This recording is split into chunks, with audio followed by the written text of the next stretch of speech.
Selamat datang di podcast kami kali ini. Saya harap keadaan teman-teman semua dalam keadaan sehat. Pada pembahasan kali ini kami membahas tentang pemberontakan di Indonesia. Mungkin kalian bertanya-tanya seperti apakah pemberontakan di Indonesia. Mari kita membahasnya secara bersama-sama. Saya yang memperjuangkan sebagai moderator dan yang menjadi narasumber kita yaitu Dewi Fatihia, Puspita Mulalinda Hia, Anabel Putria dan Juwita Indasari Baru. Baik, langsung saja pembahasan pertama kita yaitu gerakan G30 SPKI.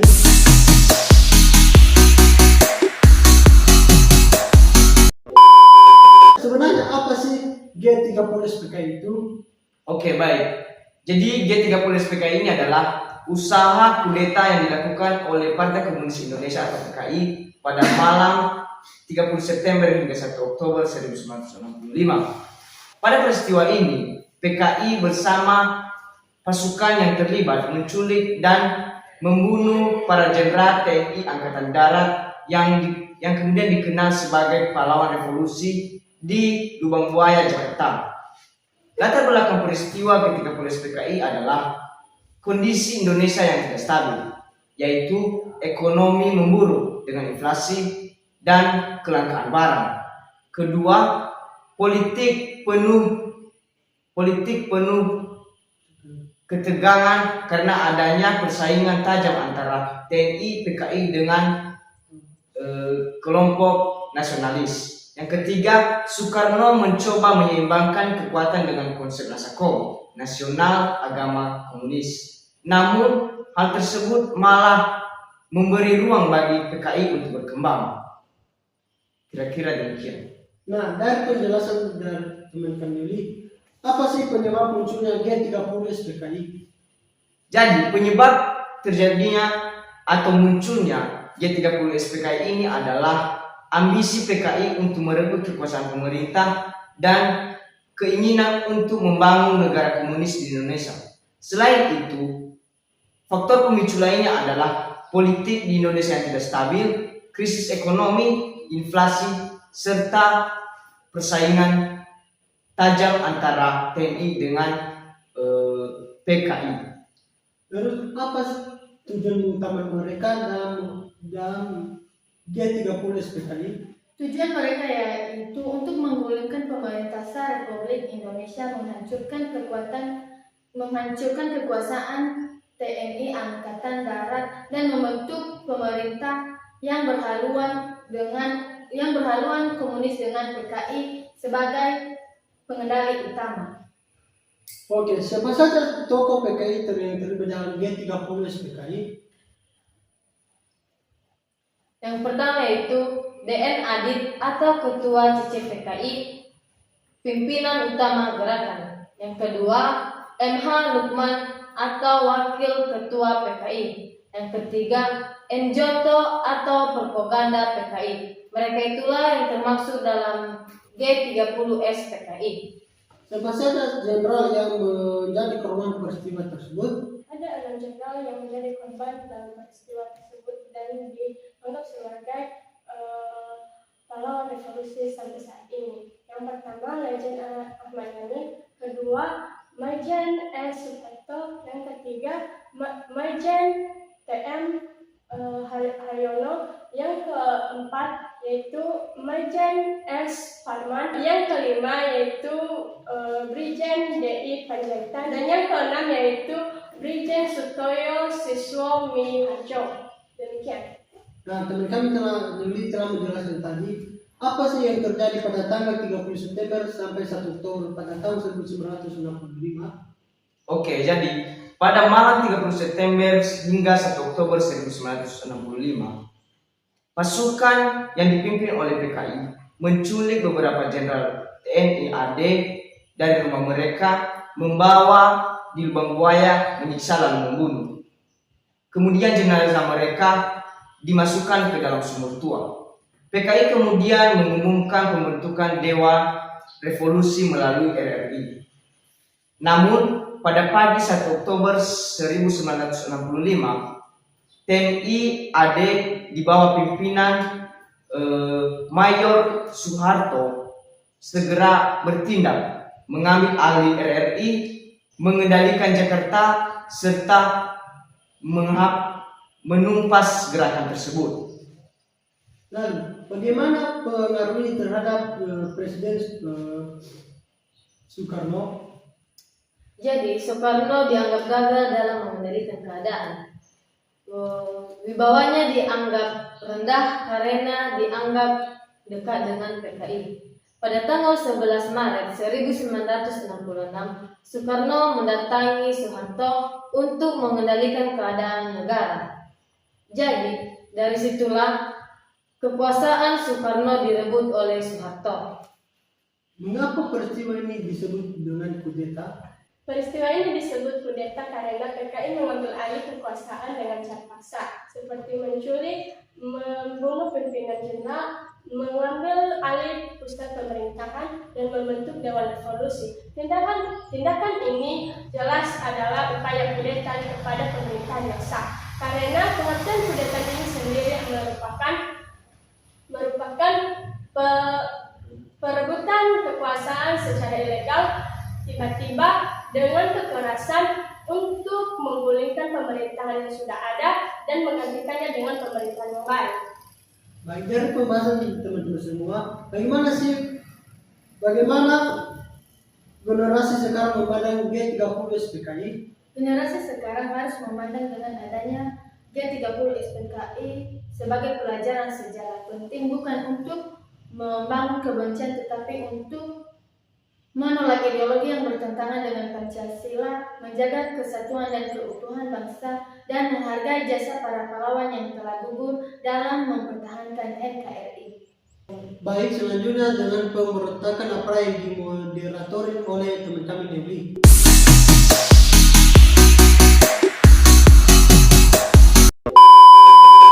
Baik, setelah membahas mengenai gerakan 30 September 1965, pembahasan selanjutnya yaitu tentang pemberontakan APRA. Sebelumnya, apa sih sebenarnya pemberontakan APRA ini? Pemberontakan APRA atau Angkatan Perang untuk Adil pada tanggal 23 Januari 1950 di Bandung. Latar belakangnya adalah keinginan mempertahankan Republik Indonesia Serikat atau RIS dan menolak pernyataan Indonesia menjadi Negara Kesatuan Republik Indonesia atau NKRI. APRA juga ingin menjadikan negara Pasundan sebagai negara bagian RIS dengan angkatan perang sendiri. APRA melakukan serangan mendadak di Bandung yang menewaskan TNI dan rakyat sipil. Namun, karena tidak mendapatkan dukungan luas, pemberontakan ini dipadamkan. Peristiwa inilah mempercepat pembubaran RIS dan memperkuat semangat kembali ke NKRI. Oke, siapakah tokoh utama dalam pemberontakan APRA ini? Tokoh utama dalam pemberontakan APRA ini adalah Raymond Westerling. Ia adalah seorang perwira KNIL yang terkenal kejam saat operasi militer di Sulawesi Selatan. Westerling ini dijuluki sebagai si Algojo karena memantai banyak warga Indonesia. Dan pemberontakan APRA ini, Westerling mengambil alih kekuasaan militer di Bandung dan memaksa RIS untuk mengakui keberadaan APRA sebagai tentara resmi. Oke, tujuan utamanya pemberontakan ini sebenarnya apa? Tujuan APRA yaitu mempertahankan bentuk negara federal agar Belanda tetap punya pengaruh di Indonesia. Yang kedua, menolak pembentukan NKRI yang dianggap menghapus federalisme buatan Belanda. Ketiga, mendirikan negara Pasundan sebagai negara bagian RIS yang kuat. Dan yang terakhir, membantu kepentingan Belanda agar tidak kehilangan kekuasaan sepenuhnya di Indonesia. Oke, pemberontakan yang Anda sebut tadi, apa dampaknya bagi Indonesia? Ada 3 dampak yang cukup besar bagi Indonesia, yaitu menunjukkan rakyat Indonesia tidak mendukung federalisme buat Belanda. Yang kedua, menambah TNI dalam menghadapi pasukan persenjataan. Yang ketiga itu meninggalkan trauma korban banyak tewas, terutama pihak TNI. Bagaimana akhir dari pemberontakan ini? Pemberontakan APRA berhasil dipadamkan oleh TNI. Banyak pasukan APRA yang ditangkap atau diluncur. Raymond Westling sendiri melarikan diri ke luar negeri atau ke Belanda. Sejak itu APRA tidak pernah bangkit lagi. Oke, baik, kira-kira demikian mengenai pemberontakan APRA. Jadi kesimpulannya pemberontakan APRA ini atau kepanjangan dari Angkatan Perang Ratu Adi yang dipimpin oleh Raymond Westerling, di mana terjadinya pemberontakan APRA ini karena keinginan mempertahankan Republik Indonesia Serikat atau RIS dan menolak penyatuan Indonesia menjadi negara kesatuan Republik Indonesia. Kemudian dilanjutkan oleh pemberontakan Andi Aziz, ini akan dimoderatori oleh kami Wulan. Kepada teman kami Wulan, itu silakan.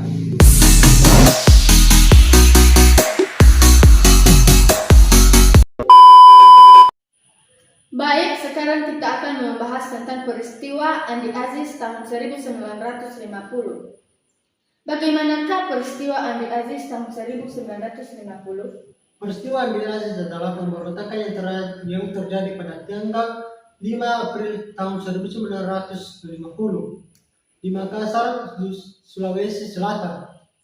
Di bawah pimpinan Andi Aziz, seorang mantan perwira KNIL, pemberontakan ini muncul karena penolakan terhadap rencana pemerintahan pusat untuk membubarkan negara Indonesia Timur dan melebur ke dalam negara Republik Indonesia.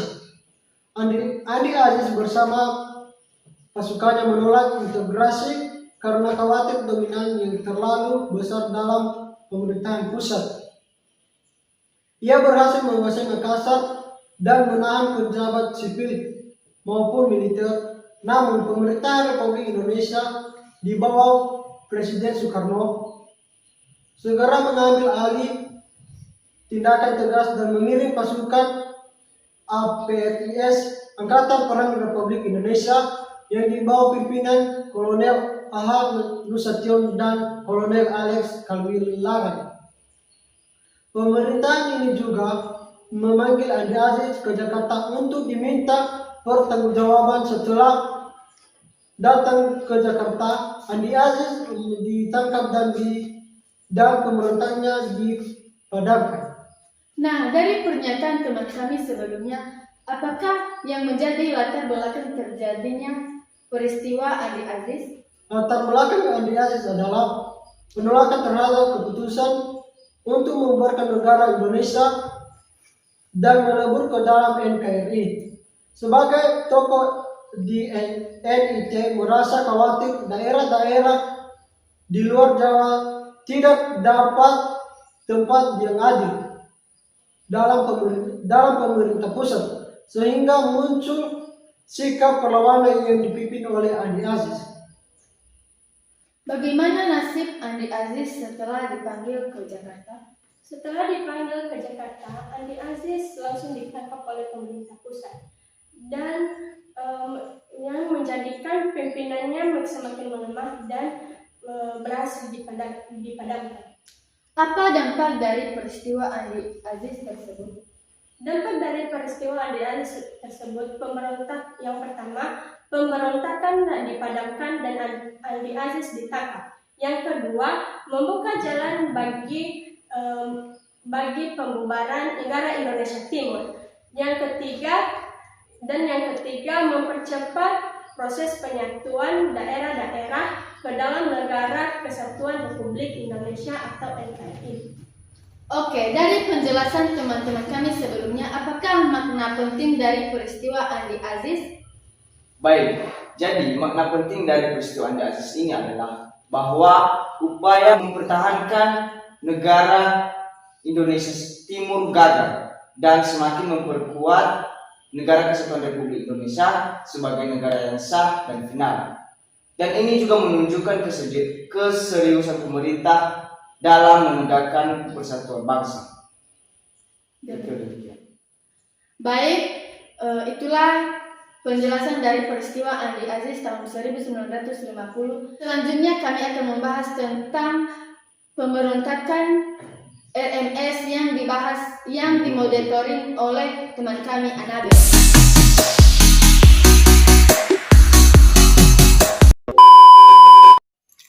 Sekarang kita masuk pada pemberontakan Republik Maluku Selatan atau RMS. Apa itu pemberontakan Republik Maluku Selatan atau RMS? Pemberontakan Republik Maluku Selatan atau RMS terjadi pada tanggal 25 April 1950. RMS diproklamasikan oleh Dr. Christian Robert Stephen Somokil. Dia adalah seorang mantan jaksa agung di negara Indonesia Timur atau NIT. Alasan utamanya adalah dengan ketidakpuasan sebagai masyarakat Maluku terhadap integrasi ke dalam Republik Indonesia Serikat atau RIT, kemudian ke dalam Negara Kesatuan Republik Indonesia atau NKRI. Pemberontakan RMS berlangsung terutama di Ambon dan di pulau-pulau sekitarnya. Pemerintah RI menanggapinya dengan proses militer pada tahun 1950. Dan akhirnya RMS berhasil ditumpas. Meskipun pemerintah RMS ada di persaingan atau Belanda masih ada sampai sekarang. Demikian. Baik, apa penyebab utama terjadinya pemberontakan RMS tersebut? Penyebab terjadinya RMS ada 4, yaitu 1.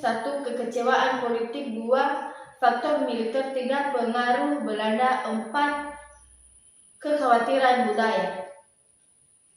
Siapa tokoh utama dalam pemberontakan RMS? Tokoh utama adalah Dr. C.S. Somokil. Dia adalah mantan jaksa agung yang memproklamasikan MRS pada tahun 1950. Tokoh lain yang terlibat antara lain yaitu Johannes Manusama, kemudian memimpin MRS di Gasing. Baik, bagaimana cara pemerintahan Indonesia menumpas RMS? Pemerintah RI mengirim operasi militer pada September sampai November 1950 yang dipimpin oleh Kolonel A.E. Kawilang.